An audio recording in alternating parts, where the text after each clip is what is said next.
ನಮೋ ವೆಂಕಟೇಶಾಯ. ಆಧ್ಯಾತ್ಮಿಕ ವಿಶೇಷಗಳಿಗೆ ಸ್ವಾಗತ. ಇಂದಿನ ಪ್ರಧಾನಾಂಶಗಳು.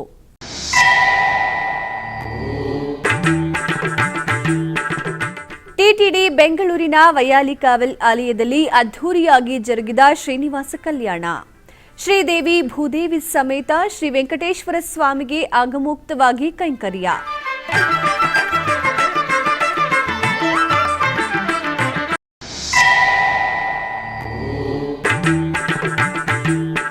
ತಿರುಮಲ ತಿರುಪತಿ ದೇವಸ್ಥಾನಗಳ ಮೇ ತಿಂಗಳ ಟಿಕೆಟ್ ಕೋಟಾ ಬಿಡುಗಡೆ.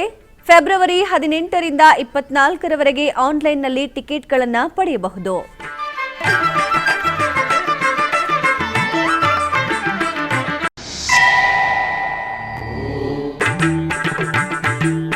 ದೇಶದಾದ್ಯಂತ ಶ್ರೀ ರಾಘವೇಂದ್ರ ಗುರು ಸಾರ್ವಭೌಮರ 405ನೇ ಪಟ್ಟಾಭಿಷೇಕ ಮಹೋತ್ಸವ. ಅಸಂಖ್ಯಾತ ಭಕ್ತರ ಸಪ್ತಾಹ ಮಹೋತ್ಸವದಲ್ಲಿ ಭಾಗಿ.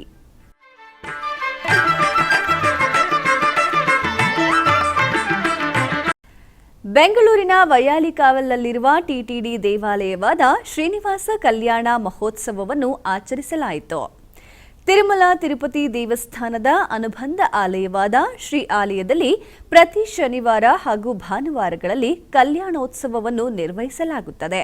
ಇದರ ಅಂಗವಾಗಿ ದೇವಾಲಯದ ಆವರಣದಲ್ಲಿ ಏರ್ಪಾಡು ಮಾಡಲಾಗಿದ್ದ ಕಲ್ಯಾಣ ವೇದಿಕೆಯಲ್ಲಿ ಶ್ರೀದೇವಿ ಭೂದೇವಿ ಸಮೇತ ಶ್ರೀನಿವಾಸನನ್ನು ರೇಷ್ಮೆ ವಸ್ತ್ರ, ಸಕಲಾಭರಣಗಳಿಂದ, ಪರಿಮಳ ಭರಿತ ಹೂಮಾಲೆಗಳಿಂದ ಶೋಭಾಯಮಾನವಾಗಿ ಅಲಂಕರಿಸಿ ಆಸೀನಗೊಳಿಸಿದರು. ನಂತರ ವಿಶ್ವಕ್ಸೇನ ಆರಾಧನೆ, ಪುಣ್ಯಾಹ ವಾಚನ, ಕಂಕಣ ಧಾರಣೆ, ಮಾಂಗಲ್ಯ ಪೂಜೆಗಳನ್ನು ನೆರವೇರಿಸಿ ವೇದ ಮಂತ್ರಗಳು, ಮಂಗಳವಾದ್ಯಗಳೊಂದಿಗೆ ಆಗಮೋಕ್ತ ವಿಧಿಯಂತೆ ಕಲ್ಯಾಣವನ್ನ ನಡೆಸಿದರು. ಭಕ್ತರು ಶ್ರೀನಿವಾಸ ಕಲ್ಯಾಣವನ್ನ ವೀಕ್ಷಿಸಿ ವೈಕುಂಠ ಪತಿಯ ಅನುಗ್ರಹ ಪಡೆದರು. ಶ್ರೀನಿವಾಸ ಶ್ರೀನಿವಾಸ ಕಲ್ಯಾಣ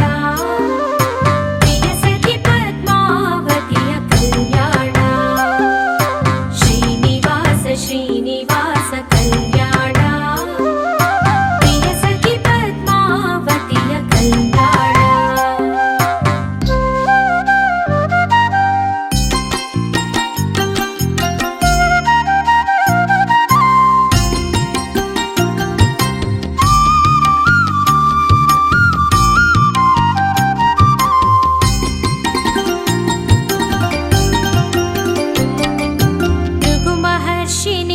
ವಕ್ಷಕ್ಕೆ ಕಾಲಿಟ್ಟನು ಗೋವಿಂದ, ಅವನ ಕಾಲ ನೇತ್ರವಾಗಿಸುತ್ತಿದನು ಗೋವಿಂದ.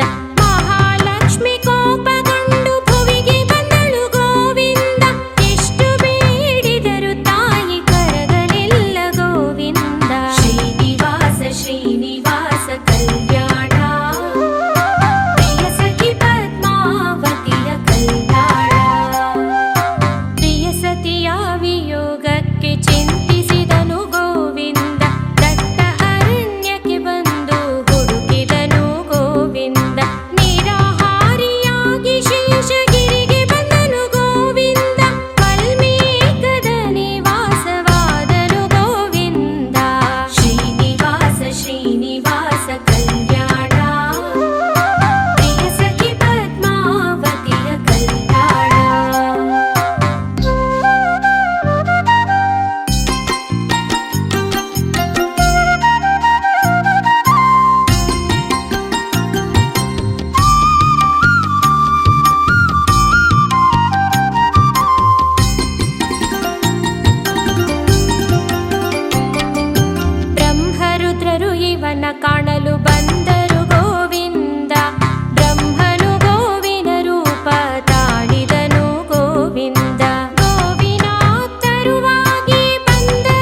ತುಳುನಾಡಿನ ಕೊಯಮತ್ತೂರಿನ ಶ್ರೀ ರಾಘವೇಂದ್ರ ಸಪ್ತಾಹ ಕಾರ್ಯಾಚರಣಾ ಸಮಿತಿ ಹಾಗೂ ಕೊಯಮತ್ತೂರಿನ ಶ್ರೀ ರಾಘವೇಂದ್ರ ಸ್ವಾಮಿ ಸೇವಾ ಸಂಘ ಸಹಯೋಗದಲ್ಲಿ ಶ್ರೀ ಅಯ್ಯಪ್ಪನ್ ಪೂಜಾ ಸಮಿತಿ ಸತ್ಯಮೂರ್ತಿ ರಸ್ತೆಯ ರಾಮನಗರದಲ್ಲಿ 18ರಿಂದ 24ರವರೆಗೆ 7 ದಿನಗಳ ಕಾಲ 33ನೇ ರಾಘವೇಂದ್ರ ಸಪ್ತಾಹ ಮಹೋತ್ಸವವನ್ನು ಆಯೋಜಿಸಲಾಗಿದೆ.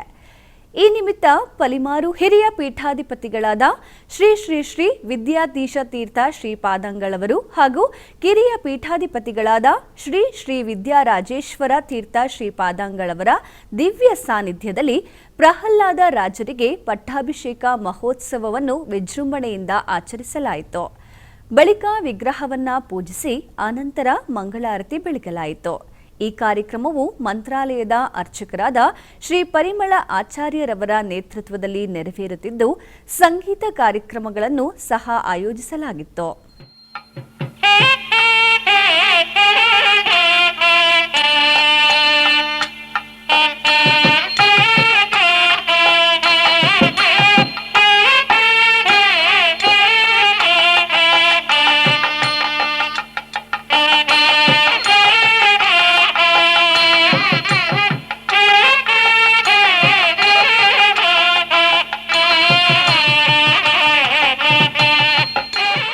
ಚಾಯ್ಸ್ ಇದರಲ್ಲಿ ಎರಡಾಗಲಿ ಒಟ್ಟಿಗೆ ಆಗುವುದಿಲ್ಲ. ಇದು ಧರ್ಮ ಚಿಂತನೆ ರಾಯರಿಗೆ ಬಂದದ್ದು. ಕೈ ಹಿಡಿದ ಹೆಂಡತಿಯನ್ನು ಹೇಗೆ ಬಿಡ್ಲಿ, ಇದನ್ನೆಲ್ಲ ಗುರುಗಳ ಹತ್ರ ಹೇಳಲಿಕ್ಕಾಗುತ್ತಾ? ಹಾಗಾಗಿ ಒಳಗಿನಿಂದ ಸಂಕಟ ಇದು. ಹೆಂಡತಿಯ ಮೇಲೆ ವ್ಯಾಮೋಹ ಅಲ್ಲ, ಧರ್ಮಶಾಸ್ತ್ರದ ಮೇಲೆ ಪ್ರೀತಿ ಭಕ್ತಿ ಆಸಕ್ತಿ ಒಂದು ಕಡೆಯಲ್ಲಿ. ಸರಸ್ವತೀ ದೇವಿಯೇ ವಿದ್ಯಾದೇವತೆಯೇ ಬಂದು ಕರೀತಾಳೆ, ನೀನು ಈ ಪೀಠವನ್ನು ಅಲಂಕರಿಸಬೇಕು, ನಿನಗೆ ಪಟ್ಟಾಭಿಷೇಕ ಮಾಡ್ತೇನೆ. ವಿದ್ಯಾದೇವತೆಯೇ ಕರೆದು ಪಟ್ಟಾಭಿಷೇಕ ಮಾಡ್ತೇನೆ ಅಂತ ಹೇಳಿದಾಗ ಅದನ್ನು ವಿರೋಧ ಮಾಡುವುದು ಹೇಗೆ? ಧರ್ಮಶಾಸ್ತ್ರ ದೊಡ್ಡದು. ಈ ಎರಡು ಗೊಂದಲದಲ್ಲಿ ರಾಯರು ಲೌಕಿಕವಾದಂತಹ ಕೈ ಹಿಡಿದ ಹೆಂಡತಿಯನ್ನು ಬಿಟ್ಟು ಬರೀ ಈ ದೇಹಕ್ಕೆ ಮಾತ್ರ ಸಂಬಂಧಪಟ್ಟ ಹೆಂಡತಿ, ಹಾಗಾಗಿ ಅವಳಿಗೆ ವ್ಯವಸ್ಥೆಯನ್ನು ಮಾಡಿ ಜನ್ಮ ಜನ್ಮದಲ್ಲಿಯೂ ಬರುವ ತಾಯಿ ಸರಸ್ವತೀ ದೇವಿ ಅವಳ ಬೆನ್ನ ಹಿಂದೆ ಸಾಗಿದೆ.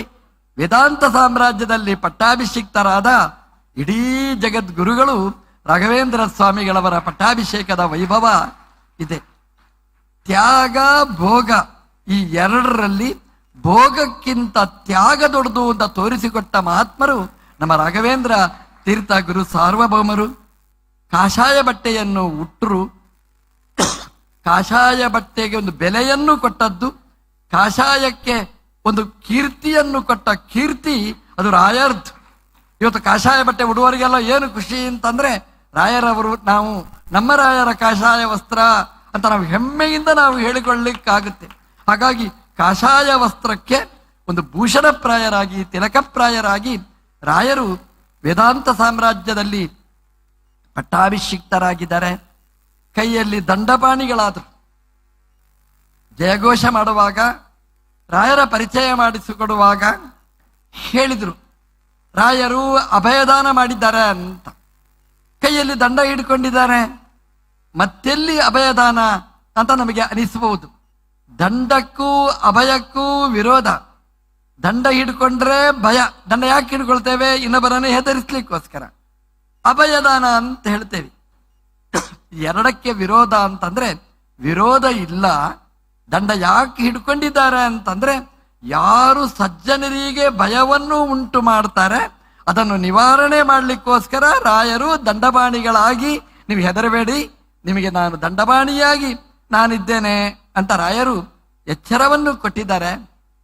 ಈ ದಂಡದ ಮಹತ್ವ ಏನು ಅಂತಂದ್ರೆ, ಅದರಲ್ಲಿ ದಂಡ ನೀವು ನೀರಿಗೆ ಹಾಕಿ, ಕಲ್ಲು ನೀರಿಗೆ ಹಾಕಿದರೆ ಮುಳುಗ್ತದೆ, ಚಿನ್ನ ಬೆಳ್ಳಿ ಹಾಕಿದ್ರಂತೂ ಮುಳುಗಿ ಸಿಗದಿದ್ದ ಹಾಗೆ ಹೋಗಿಬಿಡ್ತದೆ. ಯಾವುದನ್ನು ನೀರಿಗೆ ಹಾಕಿ ಅದು ಮುಳುಗ್ತದೆ. ನೀರಿಗೆ ಹಾಕಿದರೆ ಮುಳುಗದಿದ್ದದ್ದು ಯಾವುದು ಗೊತ್ತಾ? ದಂಡ. ನೀವು ದಂಡ ಹಾಕಿ ನೋಡಿ, ಸ್ವಾಮಿಗಳದಲ್ಲ, ಯಾವುದೋ ಒಂದು ಕೋಲ್ ನೀರಿಗೆ ಹಾಕಿದ್ರೆ ಅದು ದಂಡ ಮುಳುಗುವುದಿಲ್ಲ. ರಾಯರು ಹೇಳ್ತಾರೆ, ಆ ದಂಡ ಮಾತ್ರ ಅಲ್ಲ, ಆ ದಂಡವನ್ನು ಹಿಡ್ಕೊಂಡ್ರೂ ನಾವು ನೀರಲ್ಲಿ ಮುಳುಗುವುದಿಲ್ಲ. ನೀರಲ್ಲಿ ತೇಲ್ಬೇಕಾದ್ರೆ ದಂಡ ಬೇಕು. ರಾಯರು ಹೇಳಿದ್ರು, ಈ ನೀರಲ್ಲಿ ಅಲ್ಲ, ಸಮಸ್ಯೆಯ ಈ ಸಂಸಾರದ ನೀರಿನಲ್ಲಿ ನೀವು ಮುಳುಗಬಾರದು ಅಂತಾದರೆ ದಂಡಪಾಣಿಯಾದ ರಾಯರನ್ನು ಹಿಡ್ಕೊಂಡ್ರೆ ನಮ್ಮನ್ನು ಮುಳುಗದಿದ್ದ ಹಾಗೆ ನಮ್ಮನ್ನು ರಕ್ಷಣೆ ಮಾಡ್ತೇನೆ ಅಂತ ರಾಯರು ನಮಗೆ ದಂಡಪಾಣಿಯಾಗಿ ನಮಗೆ ಅನುಗ್ರಹ ಮಾಡಿದ್ದಾರೆ. ತಿರುಮಲ ತಿರುಪತಿ ದೇವಸ್ಥಾನಗಳು 2026ರ ಮೇ ಮಾಸದ ತಿರುಮಲ ಶ್ರೀವಾರಿ ಸೇವೆಗಳು, ದರ್ಶನಗಳು ಮತ್ತು ವಸತಿಗಾಗಿ ಆನ್ಲೈನ್ ಕೋಟಾದ ವಿವರಗಳನ್ನು ಬಿಡುಗಡೆ ಮಾಡಿವೆ. ಶ್ರೀವಾರಿ ಟಿಕೆಟ್ಗಳು, ದರ್ಶನಗಳು ಮತ್ತು ವಸತಿಗಾಗಿ ಕೋಟಾವನ್ನು ಫೆಬ್ರವರಿ 18ರಂದು ಬೆಳಗ್ಗೆ 10 ಗಂಟೆಗೆ ಟಿಟಿಡಿ ಆನ್ಲೈನ್ನಲ್ಲಿ ಬಿಡುಗಡೆ ಮಾಡಿವೆ. ಈ ವಿವರಗಳು ಶ್ರೀವಾರಿ ಭಕ್ತರಿಗಾಗಿ. ತಿರುಮಲ ಸಮಾಚಾರ 2026 ಮೇ ತಿಂಗಳ ಕೋಟಾ ವಿವರ ಹೀಗಿದೆ. ಫೆಬ್ರವರಿ 22ನೇ ತಾರೀಕು ಮಧ್ಯಾಹ್ನ 3 ಗಂಟೆಗೆ ವರ್ಚುವಲ್ ಸೇವೆಗಳಾದ ಕಲ್ಯಾಣೋತ್ಸವ, ಊಂಜಲ್ ಸೇವೆ, ಆರ್ಜಿತ ಬ್ರಹ್ಮೋತ್ಸವ, ಸಹಸ್ರ ದೀಪಾಲಂಕರಣ ಸೇವೆಯ ಟಿಕೆಟ್ಗಳನ್ನು ಆನ್ಲೈನ್ನಲ್ಲಿ ಬಿಡುಗಡೆ ಮಾಡಲಾಗುವುದು. ಫೆಬ್ರವರಿ 23ನೇ ತಾರೀಕು ಬೆಳಗ್ಗೆ 10 ಗಂಟೆಗೆ ಅಂಗಪ್ರದಕ್ಷಿಣಾ ಟಿಕೆಟ್ಗಳನ್ನು ಆನ್ಲೈನ್ನಲ್ಲಿ ಬಿಡುಗಡೆ ಮಾಡಲಾಗುವುದು. ಫೆಬ್ರವರಿ 23ನೇ ತಾರೀಕು ಬೆಳಗ್ಗೆ 11 ಗಂಟೆಗೆ ಶ್ರೀವಾಣಿ ಟ್ರಸ್ಟ್ ಬ್ರೇಕ್ ದರ್ಶನ, ವಸತಿ ಕೋಟಾವನ್ನು ಬಿಡುಗಡೆ ಮಾಡಲಾಗುವುದು. ಫೆಬ್ರವರಿ 23ನೇ ತಾರೀಕು ಮಧ್ಯಾಹ್ನ 3 ಗಂಟೆಗೆ ವೃದ್ಧರು ಮತ್ತು ದಿವ್ಯಾಂಗರ ದರ್ಶನದ ಟಿಕೆಟ್ ಕೋಟಾವನ್ನು ಬಿಡುಗಡೆ ಮಾಡಲಾಗುವುದು. ಫೆಬ್ರವರಿ 24ನೇ ತಾರೀಕು ಬೆಳಗ್ಗೆ 10 ಗಂಟೆಗೆ 300 ರು ವಿಶೇಷ ಪ್ರವೇಶ ದರ್ಶನದ ಟಿಕೆಟ್ ಕೋಟಾವನ್ನು ಬಿಡುಗಡೆ ಮಾಡಲಾಗುವುದು. ತಿರುಮಲ ತಿರುಪತಿಯಲ್ಲಿ ವಸತಿಗಾಗಿ ಫೆಬ್ರವರಿ 24ನೇ ತಾರೀಕು ಮಧ್ಯಾಹ್ನ 3 ಗಂಟೆಗೆ ಟಿಕೆಟ್ ಅನ್ನು ಬಿಡುಗಡೆ ಮಾಡಲಾಗುವುದು. ಹೆಚ್ಚಿನ ಮಾಹಿತಿಗಾಗಿ ಸಂಪರ್ಕಿಸಿ ತಿರುಮಲ ತಿರುಪತಿ ದೇವಸ್ಥಾನದ ಅಧಿಕೃತ ವೆಬ್ಸೈಟ್ ttdevastanams.ap.gov.in ಪವಿತ್ರ ಮುಕ್ತಿಕೋಟ ಶ್ರೀ ತಿಮ್ಮಕೋಟ ಕ್ಷೇತ್ರವಾದ ತಿರುಮಕೂಡಲು ಕಾವೇರಿ, ಕಪಿಲ ಮತ್ತು ಸ್ಫಟಿಕ ಸರೋವರಗಳ ಪುಣ್ಯ ತ್ರಿವೇಣಿ ಸಂಗಮದಲ್ಲಿ ದೈವ ಸಂಕಲ್ಪದಂತೆ ಅತ್ಯಂತ ವೈಭವಯುತವಾಗಿ ಹಾಗೂ ಐತಿಹಾಸಿಕ ಮಹೋತ್ಸವವು ಸಂಪನ್ನಗೊಂಡಿತು. ಯತಿತ್ರಯ ಸನ್ನಿಧಾನ ಮಹೋತ್ಸವವು ಪೂಜ್ಯ ಪಾದಾಂಗಳವರ ದಿವ್ಯ ಉಪಸ್ಥಿತಿಯಲ್ಲಿ ಜರುಗಿತು. ಪರಮಪೂಜ್ಯ ಶ್ರೀ 1008 ಶ್ರೀ ವಿದ್ಯಾಶ್ರೀಷ ತೀರ್ಥ ಶ್ರೀಪಾದಂಗಳವರು, ಶ್ರೀ ವ್ಯಾಸರಾಜ ಮಠ ಸೋಸಲೆ, ಪರಮಪೂಜ್ಯ ಶ್ರೀ 1008 ಶ್ರೀ ಸುಜಯ ನಿಧಿ ತೀರ್ಥ ಶ್ರೀಪಾದಂಗಳವರು, ಶ್ರೀ ಶ್ರೀಪಾದರಾಜ ಮಠ ಮುಳಬಾಗಿಲು, ಪರಮಪೂಜ್ಯ ಶ್ರೀ 1008 ಶ್ರೀ ಸುಬುಧೇಂದ್ರ ತೀರ್ಥ ಶ್ರೀಪಾದಂಗಳವರು, ಶ್ರೀ ರಾಘವೇಂದ್ರ ಸ್ವಾಮಿ ಮಠ ಮಂತ್ರಾಲಯ. 3 ಪವಿತ್ರ ನದಿಗಳು ಸಂಗಮಿಸುವಂತೆ ಈ ಮೂವರು ಮಹಾನ್ ಯತಿಗಳ ಸಮಾಗಮವು ಈ ಭೂಮಿಯನ್ನ ಅಪಾರ ದೈವಿಕ ಶಕ್ತಿಯಿಂದ ಪಾವನಗೊಳಿಸಿತು. ಅವರ ಸಮ್ಮುಖದಲ್ಲಿ 3 ಮಠಗಳ ಸಂಸ್ಥಾನ ಪೂಜೆಯು ಶಾಸ್ತ್ರೋಕ್ತವಾಗಿ ನೆರವೇರಿತು. ಮೂಲ ಬೃಂದಾವನ ಪುನರ್ ಪ್ರತಿಷ್ಠಾಪನಾ ಮಹಾಕಾರ್ಯ ಮಹೋತ್ಸವದ ಪ್ರಮುಖ ಘಟ್ಟವಾಗಿ 6 ಮಹಾನ್ ಯತಿವರೆಣ್ಯರ ಬೃಂದಾವನಗಳ ಪುನರ್ ಪ್ರತಿಷ್ಠಾಪನೆಯನ್ನು ವೈದಿಕ ಪರಂಪರೆಯಂತೆ ವಿಜೃಂಭಣೆಯಿಂದ ನೆರವೇರಿಸಲಾಯಿತು. ಶ್ರೀ ಲಕ್ಷ್ಮೀ ವಲ್ಲಭ ತೀರ್ಥರು ಮೃತಿಕಾ, ಶ್ರೀ ರಘುನಾಥ ತೀರ್ಥರು, ಶ್ರೀ ಶ್ರೀನಾಥ ತೀರ್ಥರು, ಶ್ರೀ ವಿದ್ಯಾವಲ್ಲಭ ತೀರ್ಥರು, ಶ್ರೀ ವಿದ್ಯಾಪಯೋನಿಧಿ ತೀರ್ಥರು, ಶ್ರೀ ವಿದ್ಯಾವಾಚಸ್ಪತಿ ತೀರ್ಥರು, ಆದಿವಾಸ ವಿರಾಜ ಮಂತ್ರ ಹಾಗೂ ನವಗ್ರಹ ಶಾಂತಿ ಹೋಮಗಳು, ಮಹಾಪಾರಾಯಣ ಮತ್ತು ಬ್ರಹ್ಮಕಳಶ ಅಭಿಷೇಕಗಳೊಂದಿಗೆ ಸಂಪೂರ್ಣ ವೈದಿಕ ಕ್ರಮವನ್ನು ಅತ್ಯಂತ ಭಕ್ತಿ ಶ್ರದ್ಧೆಗಳಿಂದ ಆಚರಿಸಲಾಯಿತು. ಭವ್ಯ ಸಭಾ ಕಾರ್ಯಕ್ರಮ ಮತ್ತು ಸನ್ಮಾನ. ಸಹಸ್ರಾರು ಭಕ್ತರ ಸಮ್ಮುಖದಲ್ಲಿ ನಡೆದ ಸಭೆಯಲ್ಲಿ ಯತಿತ್ರಯರು ತಮ್ಮ ಅನುಗ್ರಹ ಸಂದೇಶವನ್ನ ನೀಡಿ ಭಕ್ತರನ್ನ ಆಶೀರ್ವದಿಸಿದರು. ಇದೇ ವೇಳೆ ಸಮಾಜ ಸೇವೆಯಲ್ಲಿ ತೊಡಗಿರುವ 2 ಗಣ್ಯರಿಗೆ ಗುರು ಸೇವಾ ರತ್ನಾಕರ ಪ್ರಶಸ್ತಿ ನೀಡಿ ಗೌರವಿಸಲಾಯಿತು. ಶ್ರೀ ಮಧುಸೂದನ್ ಬೆಳಕು ಚಾರಿಟೇಬಲ್ ಟ್ರಸ್ಟ್ ಮೈಸೂರು, ಶ್ರೀ ಆನಂದ್ ಪೋಗಲ್ ರಾಯರಹುಂಡಿ. ಒಟ್ಟಾರೆಯಾಗಿ ಈ ಎಸ್ವಿಎಂ ತಿರುಮಕೂಡಲು ಮಹೋತ್ಸವವು ಗುರು ಪರಂಪರೆಯ ಹಿರಿಮೆಯನ್ನ ಸಾರುವ ಮತ್ತು ಮುಕ್ತಿಕೋಟ ಕ್ಷೇತ್ರವನ್ನು ಮತ್ತಷ್ಟು ಪಾವನಗೊಳಿಸುವ ಒಂದು ಐತಿಹಾಸಿಕ ದಿವ್ಯ ಸಂಗಮವಾಗಿ ದಾಖಲಾಗಿದೆ.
ಮಾಡಿ ಪ್ರತಿಯೊಬ್ಬರಿಗೂ ಆಚಾರ ತಂತ್ರಸಾರ ಗ್ರಂಥಗಳ ಮತ್ತು ಆಚಾರ ಸರ್ವಮೂಲ ಗ್ರಂಥಗಳ ಪ್ರವಚನ ಮತ್ತು ಅದರ ಅರ್ಥವನ್ನು ತಿಳ್ಕೊಳ್ಳಿಕ್ಕೆ ಸುಲಭವಾಗಿ ಅರ್ಥವಾಗುವಂತೆ ಶ್ರೀಮಠದಿಂದ ಇದನ್ನೆಲ್ಲ ಪುನಃ ಮುದ್ರಣ ಮಾಡುವಂತಹ ಯೋಜನೆಯನ್ನು ಕೂಡ ಹಾಕಿಕೊಂಡಿದ್ದಾರೆ. ಇಂತಹ ಕಾರ್ಯಕ್ರಮ ಬಹಳ ಬೇಗ ಇರಲಿ, ಪ್ರತಿಯೊಬ್ಬರೂ ಅದರ ಪ್ರಯೋಜನ ಸಿಗಲಿ. ಇಂತಹ ದೊಡ್ಡ ಕಾರ್ಯಕ್ರಮದಲ್ಲಿ ರಾಘವೇಂದ್ರ ಸ್ವಾಮಿ ಮಠಾಧೀಶರು ಹಾಗೂ ಶ್ರಾಮಠದ ಶ್ರೀ ಶ್ರೀತೀರ್ಥ ಶ್ರೀಪಾದಂಗಳವರು ತುಂಬ ಅಭಿಮಾನದಿಂದ ನಮ್ಮನ್ನು ಇಲ್ಲಿಗೆ ಬರಲೇಬೇಕು ಅಂತ ಹೇಳಿ ಒತ್ತಾಯ ಮಾಡಿದ್ರು. ನಮಗೊಂದು ಅವಕಾಶ ಆಯಿತು. ಇಲ್ಲೇ ಹೋದರೆ ನಾವು ಈ ಒಂದು ಕಾರ್ಯಕ್ರಮದಲ್ಲಿ ಭಾಗವಹಿಸೋದ್ರಲ್ಲಿ ವಂಚಿತರಾಗ್ತಾಯಿದ್ವಿ. 3 ತೀರ್ಥಗಳ ಒಂದು ಸಂಗಮ, ಕಪಿಲ, ಕಾವೇರಿ, ಸ್ಫಟಿಕ ಸರೋವರ. ಹೇಗೆ ಪ್ರಯಾಗದಲ್ಲಿ ಗಂಗಾ ಯಮುನಾ ಸರಸ್ವತಿಗಳ ಸಂಗಮವೋ, ಗಂಗಾ ಯಮುನೆಗಳು ಪ್ರತ್ಯಕ್ಷವಾಗಿ ಅಲ್ಲಿ ಜಲರೂಪದಿಂದ ಅಲ್ಲಿ ದರ್ಶನವನ್ನಿತ್ತರೂ, ಸರಸ್ವತಿ ಗುಪ್ತಗಾಮಿನಿಯಾಗಿ ಆ 2 ನದಿಗಳ ಜೊತೆಯಲ್ಲಿ ಸೇರಿ ತ್ರಿವೇಣಿ ಸಂಗಮ ಎಂಬುದಾಗಿ ಆ ಕ್ಷೇತ್ರ ಪ್ರಸಿದ್ಧವಾದದ್ದು. ಅದರಂತೆ ನಮ್ಮ ತಿರುಮಕೂಡಲು ಕ್ಷೇತ್ರದಲ್ಲಿಯೂ ಕೂಡ ಕಾವೇರಿ, ಕಪಿಲ 2 ನದಿಗಳು ಜಲರೂಪದಿಂದ ಪ್ರತ್ಯಕ್ಷವಾಗಿ ಇಲ್ಲಿ ದರ್ಶನವನ್ನು ನೀಡಿದರು. ಸ್ಫಟಿಕ ಸರೋವರ ಎಂಬಂತಹ ಮತ್ತೊಂದು ತೀರ್ಥ ವಿಶೇಷದ ಈ 2 ನದಿಗಳ ಜೊತೆಯಲ್ಲಿ ಸೇರಿಕೊಂಡು ಈ ಕ್ಷೇತ್ರ ತ್ರಿವೇಣಿ ಕ್ಷೇತ್ರವಾಗಿ ತಿರುಮಕೂಡಲು ಎಂಬುದಾಗಿ ಇಲ್ಲಿ ಪ್ರಸಿದ್ಧವಾಗಿದೆ. ಆದರೆ ಆ 2 ಕ್ಷೇತ್ರಗಳ ಒಂದು ತುಲನೆಯನ್ನು ಮಾಡುವಾಗ ಉತ್ತರ ಭಾರತ ದೇಶದಲ್ಲಿ ಆ ತ್ರಿವೇಣಿ ಸಂಗಮ ಅತ್ಯಂತ ಪ್ರಸಿದ್ಧವಾದರೆ, ನಮ್ಮ ದಕ್ಷಿಣ ಭಾರತ ದೇಶದಲ್ಲಿ ಈ ತ್ರಿವೇಣಿ ಸಂಗಮವು ಅತ್ಯಂತ ಪ್ರಸಿದ್ಧವಾದದ್ದು.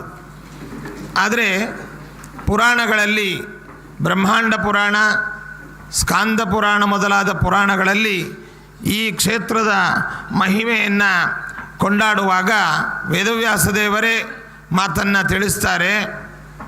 ಈ ಕ್ಷೇತ್ರ ತ್ರಿವೇಣಿ ಸಂಗಮವಾದಂತಹ ಪ್ರಯಾಗ ಕ್ಷೇತ್ರಕ್ಕಿಂತಲೂ ಒಂದು ಗುಂಜಿ ವಿಶಿಷ್ಟವಾದ ಪುಣ್ಯಪ್ರದವಾದದ್ದು ಎಂಬುದಾಗಿ ಇದನ್ನು ತಿಳಿಸಲೋಸುಕವಾಗಿ ಇಲ್ಲಿಯೇ ಕ್ಷೇತ್ರದಲ್ಲಿ ವಿರಾಜಮಾನರಾದಂತಹ ನರಸಿಂಹದೇವರು ತಮ್ಮ ಕೈಯಲ್ಲಿ ಈ ಗುಲುಗುಂಜಿ ಅದನ್ನು ಕೈಯಲ್ಲಿ ಧಾರಣೆ ಮಾಡಿ ಆ ಕ್ಷೇತ್ರಕ್ಕಿಂತಲೂ ಈ ಕ್ಷೇತ್ರ ಒಂದು ಗುಲುಗುಂಜಿ ಅಧಿಕ ಪುಣ್ಯಪ್ರದವಾದದ್ದು ಎಂಬುದಾಗಿ ಸಂದೇಶವನ್ನು ನೀಡುವ ನಿಟ್ಟಿನಲ್ಲಿ ನರಸಿಂಹದೇವರು ವಿರಾಜಮಾನರಾಗಿದ್ದಾರೆ. ಬ್ರಹ್ಮದೇವರು ವ್ಯಾಪ್ತೋಪಾಸಕರಾಗಿ ವೃಕ್ಷ ರೂಪದಲ್ಲಿ ಅಶ್ವತ್ಥ ನಾರಾಯಣನನ್ನು ಇಲ್ಲಿ ಸ್ಥಾಪಿಸಿ ಅವರು ಪೂಜಿಸಿರುವಂಥ ಉಲ್ಲೇಖವೂ ಕೂಡ ಪುರಾಣದಲ್ಲಿದೆ. ಅದನ್ನು ಬ್ರಹ್ಮಾಶ್ವತ್ಥ ಎಂಬುದಾಗಿ ಇಲ್ಲಿ ಕರೀತಾರೆ.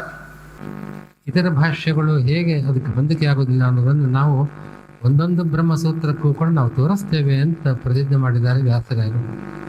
ಅದೇ ರೀತಿಯಾಗಿ ಅದೇ ಕ್ರಮದಲ್ಲಿ ಶ್ರೀಶೃಂಗಕಾಚಾರ್ಯರು ಕೂಡ ನಮಗೆ ಉಳಿದ 2 ಅಧ್ಯಾಯಗಳಲ್ಲಿ ಪ್ರತಿ ಸೂತ್ರಕ್ಕೂ ಆಚಾರ್ಯರ ಭಾಷ್ಯ ಎಷ್ಟು ಸಮಂಜಸವಾದ ಭಾಷ್ಯ ಮತ್ತು ಇತರ ಭಾಷ್ಯಗಳಲ್ಲಿ ನಾವಂತಹ ಸಾಮಂಜಸ್ಯವನ್ನು ನೋಡೋದಿಲ್ಲ ಅನ್ನೋದನ್ನು ಅದೇ ರೀತಿಯಾಗಿ ತೋರಿಸಿದ ಮಹಾನುಭಾವರು. ನಾರಾವಿಯ ನಿಸರ್ಗ ರಮಣೀಯ ಪರಿಸರದಲ್ಲಿನ ನಾರಾವಿ ಸೂರ್ಯನಾರಾಯಣ ದೇವಾಲಯದಲ್ಲಿ ಅಷ್ಟಬಂಧ ಬ್ರಹ್ಮ ಕಳಶೋತ್ಸವವು ಅದ್ಧೂರಿಯಾಗಿ ಜರುಗಿತು. ನಾರಾವಿ ದಕ್ಷಿಣ ಜಿಲ್ಲೆಯ ಬೆಳ್ತಂಗಡಿ ತಾಲೂಕಿನ ನಿಸರ್ಗ ರಮಣೀಯ ಪರಿಸರದಲ್ಲಿರುವ ಒಂದು ಸುಂದರ ಪ್ರದೇಶ. ಈ ಊರಿಗೆ ಖ್ಯಾತಿ ತಂದುಕೊಟ್ಟಿರುವುದು ಭಗವಾನ್ ಶ್ರೀ ಸೂರ್ಯನಾರಾಯಣ ದೇವಾಲಯ. ಈ ದೇವಾಲಯದ ಶ್ರೀ ಸೂರ್ಯ ದೇವರನ್ನ ಮನುಕುಲವು ಭಯ, ವಿಸ್ಮಯ, ಭಕ್ತಿಗಳಿಂದಲೇ ಅನಾದಿ ಕಾಲದಿಂದಲೂ ಆರಾಧಿಸುತ್ತಾ ಬಂದಿದೆ. ಋಗ್ವೇದದ ತುಂಬೆಲ್ಲ ಸೂರ್ಯದೇವರ ಕಲ್ಪನೆ, ಮಹಿಮೆಗಳೇ ತುಂಬಿಕೊಂಡಿವೆ. ಇಂತಹ ಅಪಾರ ಮಹಿಮಾ ವಿಶೇಷವುಳ್ಳ ಜಗದೇಕ ಚಕ್ಷುವೆನಿಸಿದ ಕಣ್ಣಳತೆಗೆ ನಿಲುಕದ ಈ ಪ್ರಚಂಡ ಬೆಳಕಿನ ಪುಂಜವನ್ನು ಹತ್ತಿರದಿಂದ ವಿಗ್ರಹ ರೂಪದಲ್ಲಿ ದರ್ಶನ ಮಾಡುವ ಅಪೂರ್ವ ಪುಣ್ಯವು ನಾರಾವಿಯ ಸೂರ್ಯನಾರಾಯಣ ದೇಗುಲದಲ್ಲಿ ಸಾಕಾರಗೊಂಡಿದೆ. ಭಾರತ ದೇಶದಲ್ಲೇ ಸೂರ್ಯ ದೇವಾಲಯಗಳು ಅತ್ಯಂತ ವಿರಳ. ನಿತ್ಯವೂ ವ್ಯವಸ್ಥಿತವಾಗಿ ತ್ರಿಕಾಲ ಪೂಜೆ ನಡೆಯುವ ಕರ್ನಾಟಕದ ಬಹಳ ಅಪೂರ್ವ ಪುಣ್ಯವು ಸೂರ್ಯನಾರಾಯಣ ದೇವಾಲಯ ನಾರಾವಿಯಲ್ಲಿದೆ. ಈ ದೇವಸ್ಥಾನಕ್ಕೆ ಸರಿಸುಮಾರು 800 ವರ್ಷಗಳ ಇತಿಹಾಸವಿದೆ. ಇದೀಗ ನಾರಾವಿ ಶ್ರೀ ಸೂರ್ಯನಾರಾಯಣ ದೇವರ ಅಷ್ಟಬಂಧ ಬ್ರಹ್ಮ ಕಳಶೋತ್ಸವದ ಸಂಭ್ರಮವು ಜೋರಾಗಿದೆ. ಫೆಬ್ರವರಿ 28ರಿಂದ ಮಾರ್ಚ್ 9ರವರೆಗೂ ವೈದಿಕ, ಧಾರ್ಮಿಕ, ಸಾಂಸ್ಕೃತಿಕ ಕಾರ್ಯಕ್ರಮಗಳನ್ನು ಆಯೋಜಿಸಲಾಗಿದೆ. ಮಾರ್ಚ್ 6ರಿಂದ ದೇವರಿಗೆ ಋಷಿಲಗ್ನ ಸುಮುಹೂರ್ತದಲ್ಲಿ ಬ್ರಹ್ಮ ಕಳಶಾಭಿಷೇಕ, ಪ್ರಸನ್ನ ಪೂಜೆ ನಡೆಯಲಿದೆ. ಆಧ್ಯಾತ್ಮಿಕ ವಿಶೇಷಗಳಲ್ಲಿ ಚಿಕ್ಕದೊಂದು ವಿರಾಮ.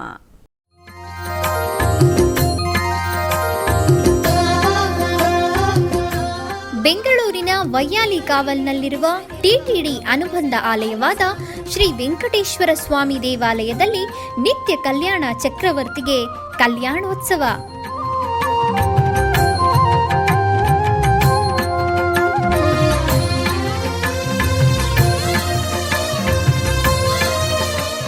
ಹಲವು ಕ್ರತುವುಗಳು ಸೇರಿ ಮಹಾ ಉತ್ಸವ.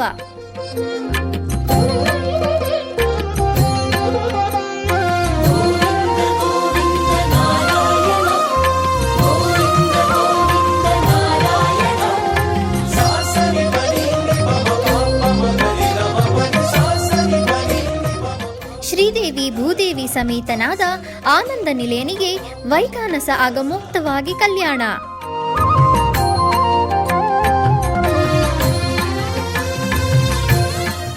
ಜಗತ್ ಕಲ್ಯಾಣಕ್ಕಾಗಿ ಜಗದೋತ್ತಾರಕನಿಗೆ ಪ್ರತಿ ಶನಿವಾರ ಮತ್ತು ಭಾನುವಾರಗಳಂದು ಕಲ್ಯಾಣೋತ್ಸವವು ಜರುಗುತ್ತದೆ.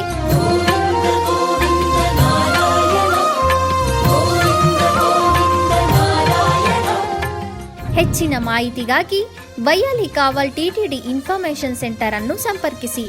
ಓಂ ನಮೋ ವೆಂಕಟೇಶಾಯ. ಆಧ್ಯಾತ್ಮಿಕ ವಿಶೇಷಗಳಿಗೆ ಪುನಃ ಸ್ವಾಗತ.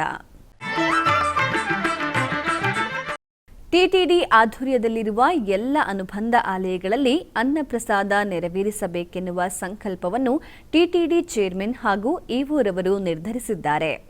ಈ ಪ್ರಯುಕ್ತ ಬೆಂಗಳೂರಿನ ವೈಯಾಲಿ ಕಾವಲ್ ಟಿಟಿಡಿ ಅನುಬಂಧ ಆಲಯವಾದ ಶ್ರೀ ವೆಂಕಟೇಶ್ವರ ಸ್ವಾಮಿ ಆಲಯದಲ್ಲಿ ಪ್ರತಿದಿನ ಅನ್ನ ಸಂತರ್ಪಣೆ ನೆರವೇರುತ್ತಿದೆ. ಸಪ್ತಗಿರಿ ವಾಸನನ್ನು ದರ್ಶಿಸಲು ಬರುವ ಭಕ್ತರು ಸ್ವಾಮಿಯನ್ನ ದರ್ಶಿಸಿ ಕಲ್ಯಾಣ ಚಕ್ರವರ್ತಿಯ ಪ್ರಸಾದವನ್ನ ಸ್ವೀಕರಿಸಿ ಶ್ರೀಮನ್ನಾರಾಯಣನ ಕೃಪೆಗೆ ಪಾತ್ರರಾಗುತ್ತಿದ್ದಾರೆ. ಭಕ್ತರು ತಮ್ಮ ಶುಭ ಕಾರ್ಯಗಳಾದ ಜನ್ಮದಿನ, ಮದುವೆ ವಾರ್ಷಿಕೋತ್ಸವ, ಷಷ್ಠಿ ಪೂರ್ತಿ, ಇನ್ನೂ ಅನೇಕ ಶುಭ ಕಾರ್ಯಗಳಲ್ಲಿ ನಿತ್ಯ ನಿರ್ವಹಿಸಲಿರುವ ಅನ್ನದಾನಕ್ಕೆ ತಮ್ಮ ಉದಾರ ಮನಸ್ಸಿನಿಂದ ಅನ್ನ ಪ್ರಸಾದವನ್ನು ನೆರವೇರಿಸುವ ಇಚ್ಛೆ ಇದ್ದವರು ಬೆಂಗಳೂರಿನ ಟಿಟಿಡಿ ಆಲಯದ ಪ್ರಧಾನ ಕಚೇರಿಗೆ ಸಂಪರ್ಕಿಸಬೇಕಾಗಿ ವಿನಂತಿ.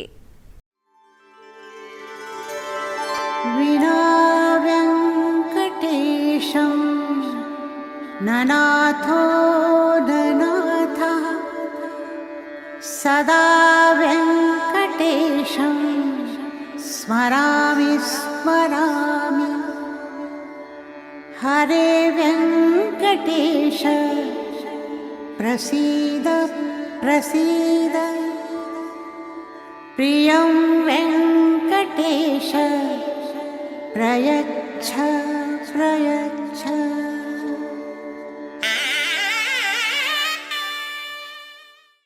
ಕೃಷ್ಣಗಿರಿ ಸಮೀಪದಲ್ಲಿರುವ ಕಾವೇರಿ ಪಟ್ಟಣದ ಸುಪ್ರಸಿದ್ಧ ಶ್ರೀ ಅಂಗಾಳ ಪರಮೇಶ್ವರಿ ಆಲಯದಲ್ಲಿ ಮಾಸಿ ಮಾಸದ ಉತ್ಸವವು ಅದ್ಧೂರಿಯಾಗಿ ಜರುಗಿತು.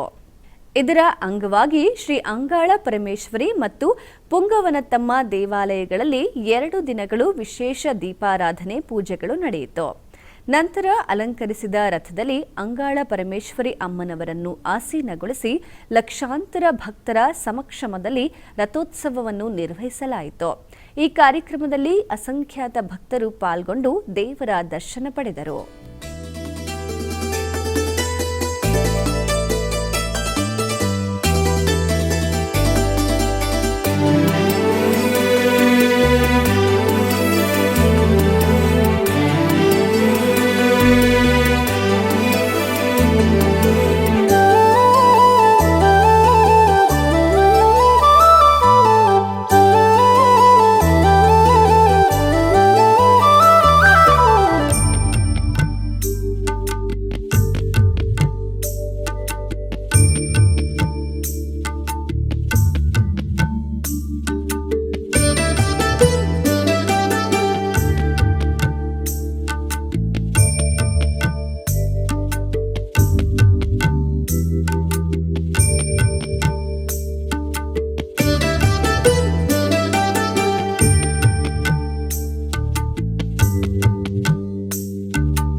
ಜಿಲ್ಲೆಯ ಮುಳಬಾಗಿಲು ತಾಲೂಕಿನ ಹೆಬ್ಬಣ್ಣಿ ಗ್ರಾಮದಲ್ಲಿ ನೆಲೆಸಿರುವ ಶ್ರೀ ಮೊಗಿಲೇಶ್ವರ ಸ್ವಾಮಿ ದೇವಾಲಯದಲ್ಲಿ ವಿಶೇಷ ಪೂಜೆಗಳು ವೈಭವದಿಂದ ಜರುಗಿದವು. ಇದರ ಅಂಗವಾಗಿ ಗರ್ಭಗುಡಿಯಲ್ಲಿರುವ ಸ್ವಾಮಿಯನ್ನು ವಿಶೇಷವಾಗಿ ಅಲಂಕರಿಸಿ ನಂತರ ಅಷ್ಟೋತ್ತರ ಪುಷ್ಪಾರ್ಚನಾದಿ ವಿವಿಧ ಪೂಜೆಗಳನ್ನು ಸಲ್ಲಿಸಿ ಮಹಾಮಂಗಳಾರತಿಯನ್ನ ಬೆಳಗಿಸಲಾಯಿತು. ಅನೇಕ ಮಂದಿ ಭಕ್ತರು ದೇವರ ದರ್ಶನ ಪಡೆದು ಪಾವನರಾದರು.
ಕೋಲಾರ ಜಿಲ್ಲೆಯ ಮುಳಬಾಗಿಲಿನ ನರಸಿಂಹ ತೀರ್ಥದಲ್ಲಿರುವ ಶ್ರೀ ಶ್ರೀಪಾದರಾಜ ಮಠಾಧೀಶರಾದ ಶ್ರೀ ಶ್ರೀ ಸುಜಯನಿಧಿ ತೀರ್ಥ ಶ್ರೀಪಾದರು ಮುಳಬಾಗಿಲಿನಿಂದ ತಿರುಮಲಕ್ಕೆ ಪಾದಯಾತ್ರೆಯನ್ನ ಪ್ರಾರಂಭಿಸಿದರು.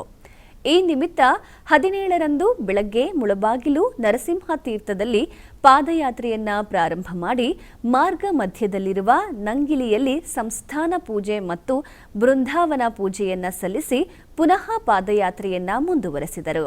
ಅನೇಕ ಮಂದಿ ಭಕ್ತರು ಪಾದಯಾತ್ರೆಯಲ್ಲಿ ಪಾಲ್ಗೊಂಡಿದ್ದರು.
ಆಧ್ಯಾತ್ಮಿಕ ವಿಶೇಷಗಳಲ್ಲಿ ಚಿಕ್ಕದೊಂದು ವಿರಾಮ.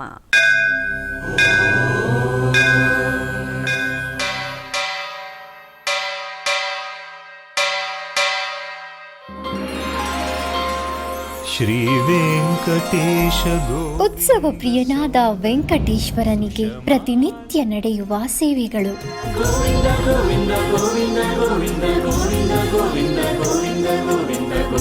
ಸುಪ್ರಭಾತದಿಂದ ಪ್ರಾರಂಭಿಸಿ ಏಕಾಂತ ಸೇವೆಯವರೆಗೂ ನಡೆಯುವ ಎಲ್ಲ ಸೇವೆಗಳು ಉತ್ಸವಗಳೇ. ಭಕ್ತರ ಪಾಲಿಗೆ ಆನಂದೋತ್ಸವಗಳೇ.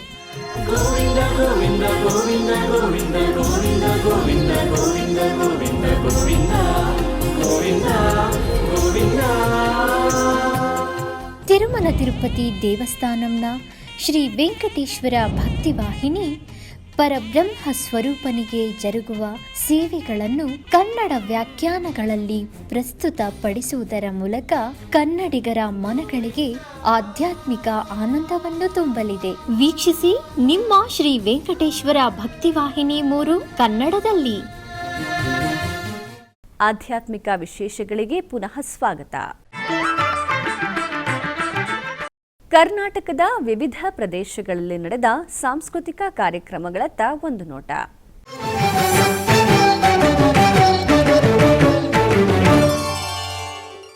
ಉಡುಪಿಯ ಶ್ರೀಕೃಷ್ಣ ಮಠದ ರಾಜಾಂಗಣದಲ್ಲಿ ಶ್ರೀಮತಿ ಮಧುಮಿತಾ ಪುತ್ತೂರು ವೀಣಾ ಇವರಿಂದ ವಾದನ ಸಾಂಸ್ಕೃತಿಕ ಕಾರ್ಯಕ್ರಮ ನಡೆಯಿತು.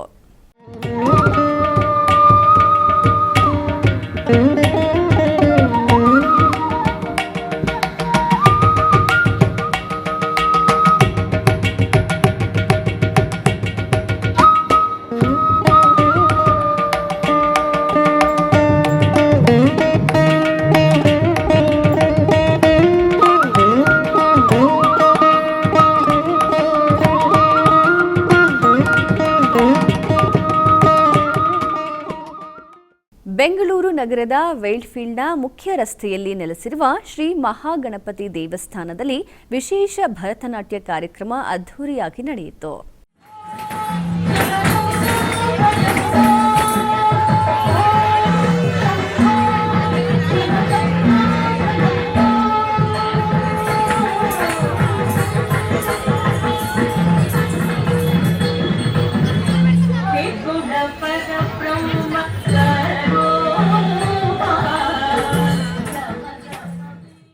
ಉಡುಪಿಯ ಶ್ರೀ ಅನಂತೇಶ್ವರ ದೇವಸ್ಥಾನದಲ್ಲಿ ವಾರ್ಷಿಕ ರಥೋತ್ಸವದ ಸಾಂಸ್ಕೃತಿಕ ಕಾರ್ಯಕ್ರಮದ ಅಂಗವಾಗಿ ರಿದಮ್ ಇಂಚರ ರಾಗ ರಸರಂಜನಿ ಇವರಿಂದ ಸಾಂಸ್ಕೃತಿಕ ಕಾರ್ಯಕ್ರಮ ನಡೆಯಿತು.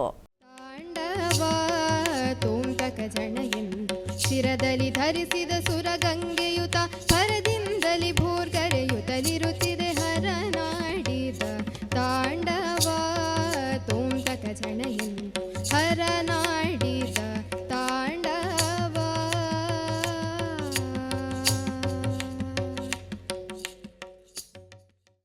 ಆಧ್ಯಾತ್ಮಿಕ ವಿಶೇಷಗಳು ಇಲ್ಲಿಗೆ ಮುಕ್ತಾಯಗೊಂಡವು. ಓಂ ನಮೋ ವೆಂಕಟೇಶಾಯ.